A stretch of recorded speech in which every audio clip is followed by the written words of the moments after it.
house, I grew up as a missionary kid, meaning I grew up as the child of two missionaries who served in Southeast Asia.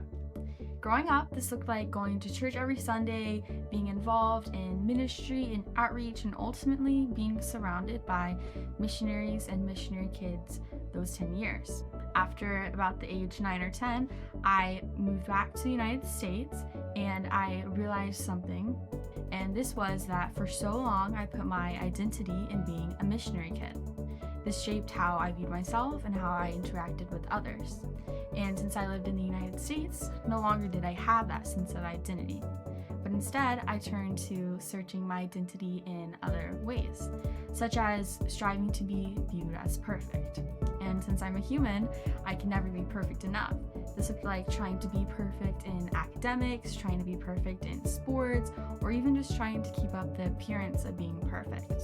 But time and time again, I realized that I could never be perfect enough to please others or myself. So I shifted to putting my identity in being wanted by others. And since we're all humans, our relationships with one another can never be perfect.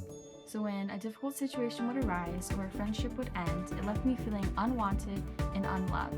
But during this time, I continued to spend time in the Word and praying, and God revealed Jeremiah 29:13, which reads, "You will seek me and find me when you seek me with all your heart." Now this verse stood out to me because it's God saying that He wants us to seek Him wholeheartedly. That's what He calls us to do. And it opened my eyes to how I was seeking God, maybe His truth in some realms of my life, but I was hesitant to put my full identity in Him. And this helped me to understand the gospel and the good news better as well. That yes, I am sinful and I can never be perfect enough, but God still chose me and loved me to send His perfect Son down onto earth and to die for my sins, my selfish ambition, or my drive to do what I want and not what God wants for my will.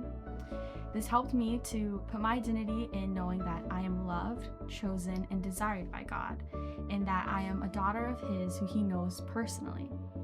Now, I still struggle with identity, but putting it in God and my relationship with Him has helped me to have a permanent sense of identity. The sense of identity cannot be shaken when hard situations arise, or friendships fail, or I get a bad grade, but instead resting in knowing the truth of the Bible, that He loves me, He chose me, and that He sent His Son to die for me, helps me to have a sense of peace that goes beyond anything else I have felt. I think that's it. Bye.